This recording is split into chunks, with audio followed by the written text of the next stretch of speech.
Hello students, कैसे हैं आप सब।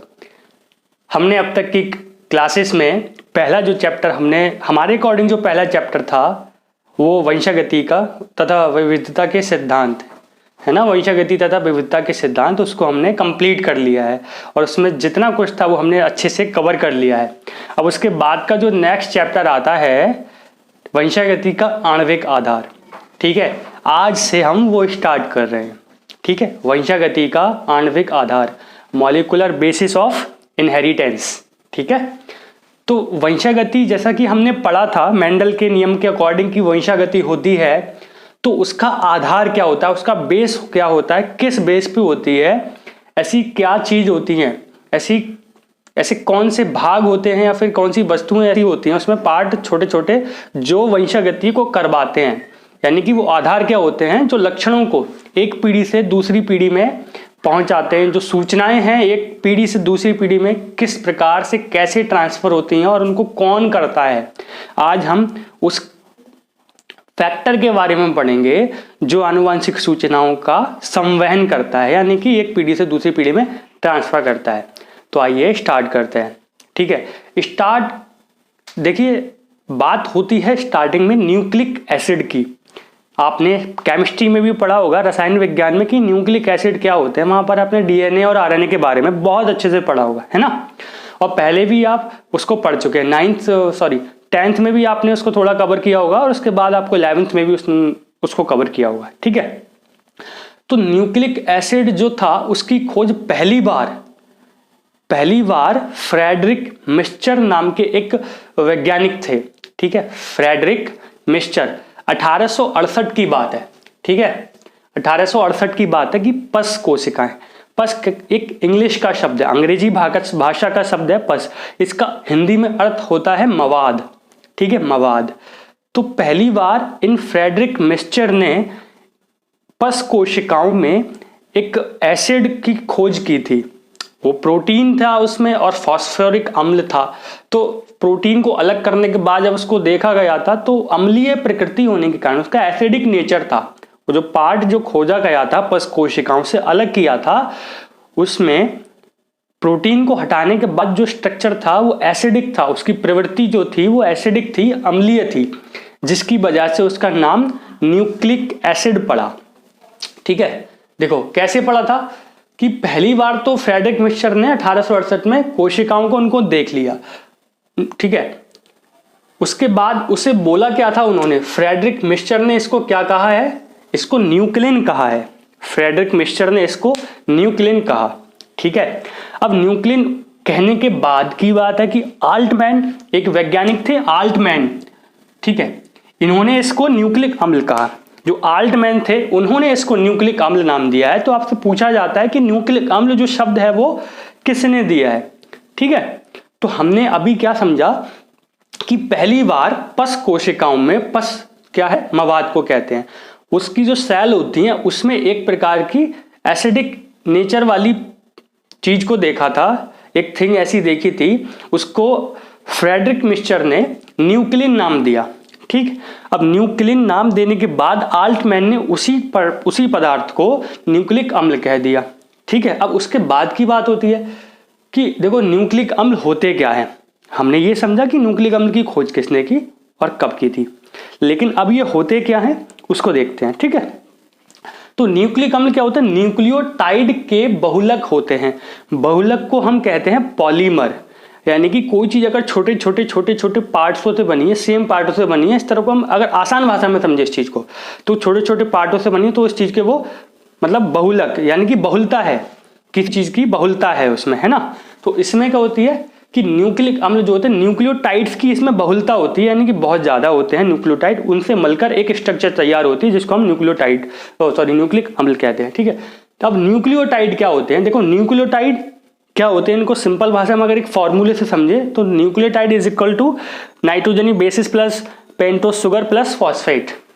क्या है, न्यूक्लियोटाइड क्या होते हैं, नाइट्रोजनी क्षारक होते हैं प्लस पेंटोस शर्करा और फॉस्फेट को मिलाकर एक स्ट्रक्चर तैयार होती है जिसको हम न्यूक्लियोटाइड कहते हैं।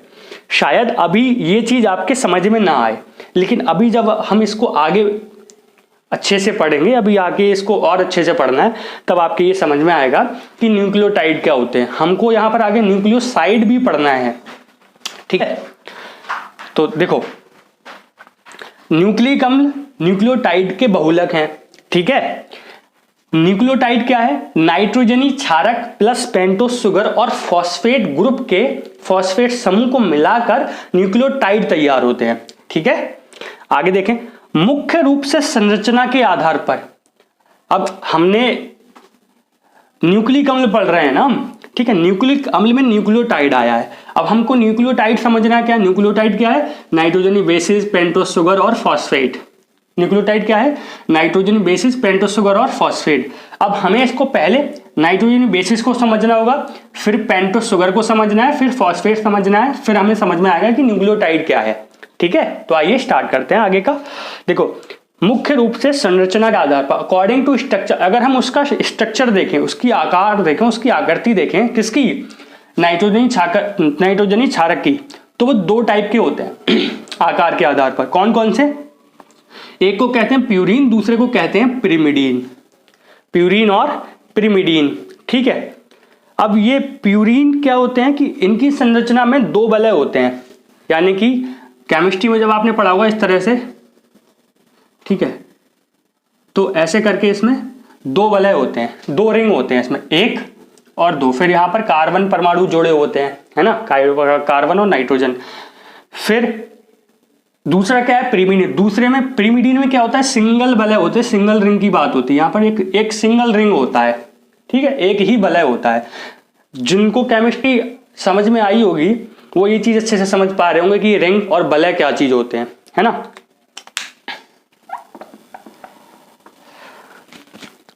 अब प्यूरिन क्या है?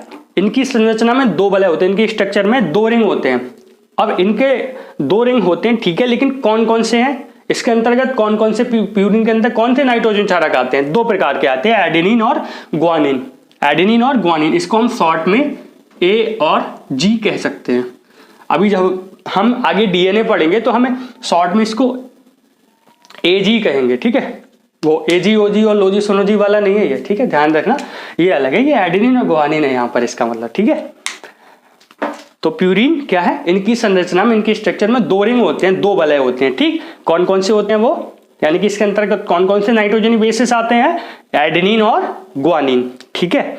नेक्स्ट नाइट्रोजनी क्षारक के बारे में हम पढ़ेंगे, वो है पिरिमिडीन। दो ही प्रकार के होते हैं, पहला प्यूरिन हो गया, दूसरा पिरिमिडीन होगा, ठीक है। पिरिमिडीन में क्या है? इनकी संरचना में, इनकी स्ट्रक्चर में एक सिंगल रिंग होती है, एक ही वलय होता है, ठीक। अब इसमें कौन कौन से आते हैं? देखिए, थाइमिन, साइटोसिन और यूरेसिल। ध्यान से देखें, थाइमिन, साइटोसिन और यूरेसिल। टोटल कितने हो गए नाइट्रोजनी क्षारक? 5 नाइट्रोजनी क्षारक हो गए। एडेनिन, ग्वानिन, थाइमिन, थाइमिन को हम टी से लिख सकते हैं, है ना। साइटोसिन को सी से लिखेंगे और यूरेसिल को हम यू से लिखेंगे। तो कितने हो गए?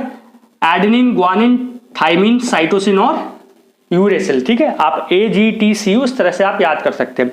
ध्यान देने वाली बात यह है कि डीएनए हो या आरएनए, दोनों में सिर्फ 4 ही नाइट्रोजनी क्षारक पाए जाते हैं। ध्यान से आप मेरी बात सुने, टोटल यहाँ पर 5 दिखाए जा रहे हैं, लेकिन डीएनए या आरएनए में, दोनों की बात करूं तो दोनों में 4 ही प्रकार के होते हैं। 4 एक में होंगे, दूसरे में भी 4 होते हैं, डीएनए और आरएनए में, ठीक। देखो कौन कौन से डीएनए में होते हैं, कौन कौन से आरएनए में होते हैं, उनकी बात कर लेते हैं। देखो, डीएनए में एडेनिन होगा, ठीक है, डीएनए में ग्वानिन होगा, डीएनए में थाइमिन होगा और साइटोसिन होगा, ठीक है। 4 हो गए, एडेनिन, ग्वानिन, थाइमिन और साइटोसिन, ठीक।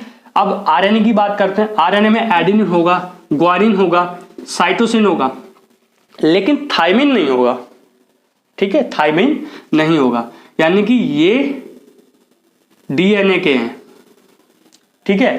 और आरएनए में क्या होता है? आरएनए में थाइमिन की जगह पर यूरेसिल होता है।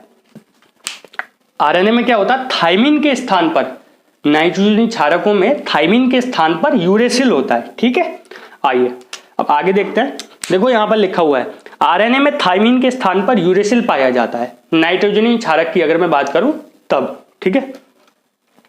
अब आगे देखते हैं।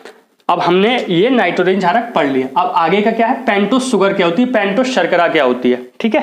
पेंटोस शुगर क्या होती है? देखो पेंटोस शुगर क्या है, देखो पेंटोस शुगर और ये फॉस्फेट, ये दोनों एज अ बैकबोन काम करते हैं। जैसे हमारी बैकबोन है ना, हमको हर काम में हेल्प कर रही है बैकबोन। हम खड़े हो रहे हैं, बैठ रहे हैं, तो हर चीज में बैकबोन बहुत हेल्प कर रही है। बैकबोन नहीं होगी तो हम अपना काम ठीक से क्या कर ही नहीं पाएंगे, हम अपना काम बिस्तर पर पड़े रहेंगे। तो एक बैकबोन की तरह काम करती है कौन?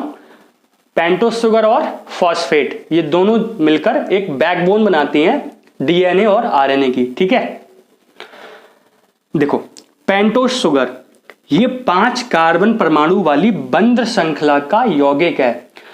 ये क्या है? ये एक प्रकार का कंपाउंड है जिसमें 5 कार्बन पाए जाते हैं और ये बंध श्रृंखला होती है, एक चैन होती है, एक पूरे चैन का मिलकर एक कंपाउंड बना हुआ है जिसमें 5 कार्बन होते हैं। ठीक है, जो प्रत्येक न्यूक्लिक एसिड के लिए, यहां पर न्यूक्लिक एसिड कौन कौन से होते हैं? डीएनए और आरएनए। ठीक है, तो डीएनए और आरएनए दोनों के लिए उसकी बैकबोन की तरह कार्य करती है। ध्यान से देखते हैं, फिर से देखें, ये 5 कार्बन परमाणु वाली चैन की एक बंध श्रृंखला है, यानी कि एक कंपाउंड है जो प्रत्येक न्यूक्लिक एसिड यानी कि डीएनए और आरएनए के लिए उसकी बैकबोन मतलब रीढ़ की हड्डी, ठीक है, बैकबोन की तरह कार्य करता है। ठीक, डीएनए के लिए यह शुगर, अब ये शुगर पेंटोस शुगर है, अब इस डीएनए में अलग होगी और आरएनए में अलग होगी।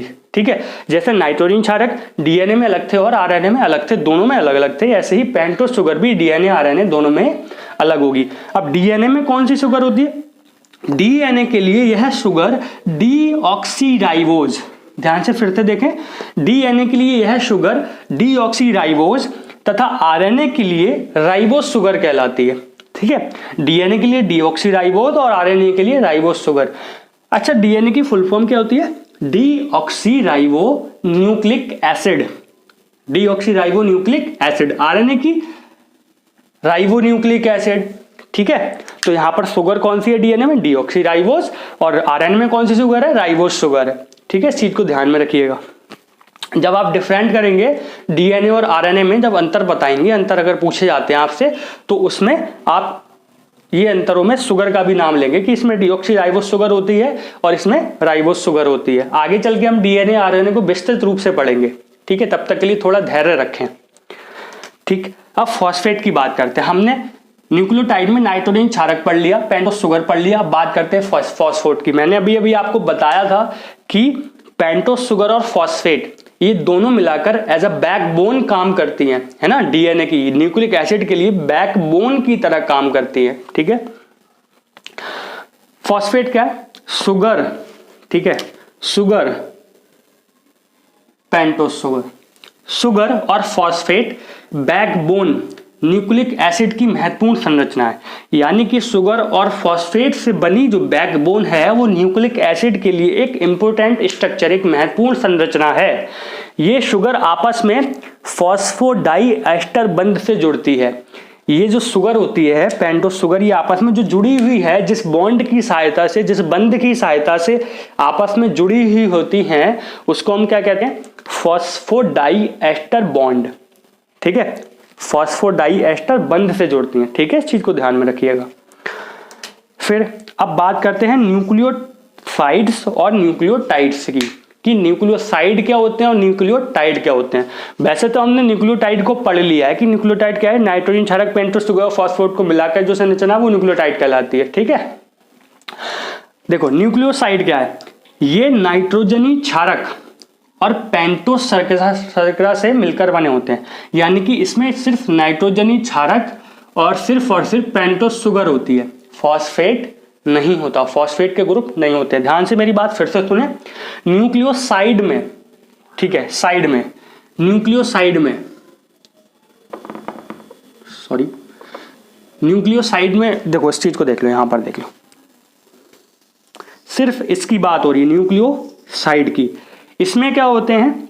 इसमें सिर्फ पेंटोस शुगर होगी और क्या होगा आपका? सिर्फ नाइट्रोजनी क्षारक होंगे, नाइट्रोजनी बेसिस होंगे। N फॉर नाइट्रोजनी, B for bases, P for pentose, S for sugar. ठीक है, तो न्यूक्लियोसाइड में पेंटोस शुगर और नाइट्रोजनी बेसिस होते हैं। और न्यूक्लियोटाइड्स में क्या होता है, न्यूक्लियोटाइड्स में तीनों चीजें होती हैं, इसमें नाइट्रोजन क्षारक, पेंटोस शुगर तथा फॉस्फेट समूह होते हैं। तीनों चीजें, नाइट्रोजन क्षारक, पेंटोस शुगर तथा फॉस्फेट समूह होते हैं। ठीक है, तो हमने क्या क्या कवर किया आज, न्यूक्लियो एसिड क्या होते हैं, न्यूक्लियोटाइड क्या होते हैं, प्यूरिन, पिरिमिडिन, नाइट्रोजन क्षारक जो है वो कैसे कितने प्रकार के होते हैं, और उसके अंतर्गत कौन कौन से नाइट्रोजन क्षारक आते हैं, डीएनए में कौन से होते हैं और आरएनए में कौन से होते हैं। ठीक है, डीएनए में एटीजीसी होते हैं, आरएनए में एयूजीसी होते हैं, थाइमिन के स्थान पर यूरेसिल होता है। ठीक है, डीएनए में एटीजीसी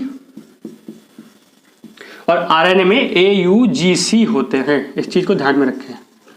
ठीक है, चलिए आपसे क्वेश्चन कैसे पूछा जाएगा, इससे क्वेश्चन कैसे पुटअप होंगे, न्यूक्लिक एसिड क्या होती है, न्यूक्लिक एसिड की खोज किसने की थी, या फिर न्यूक्लिक एसिड का नाम किसने दिया, ये तीनों अलग अलग क्वेश्चन ऑब्जेक्टिव में पूछे जाएंगे। फिर क्या, नाइट्रोजनी क्षारक, डीएनए में नाइट्रोजनी क्षारक कौन से होते हैं, तो आप बताएंगे भैया कि एडेनिन, थाइमिन, ग्वानिन और साइटोसिन डीएनए क्षारक होते हैं। ठीक है, पूछा जाएगा आरएनए में कौन सा नाइट्रोजन क्षारक होता है, आप बताएंगे कि एडेनिन, यूरेसिल, ग्वानिन और साइटोसिन होता है। ठीक है, पेंटोस शुगर, फॉस्फेट, अच्छा न्यूक्लियोसाइड और न्यूक्लियोटाइड्स में आपसे अंतर पूछे जा सकते हैं, तो आप अंतर बता देंगे कि क्या क्या अंतर इसमें होते हैं। ठीक है, आवश्यकता पड़ी तो मैं आपको अलग से एक इसकी टेबल बनवा दूंगा, दोनों के बीच डिफरेंस करवा दूंगा इसको। ठीक है, चलिए आगे का अब कवर करते हैं।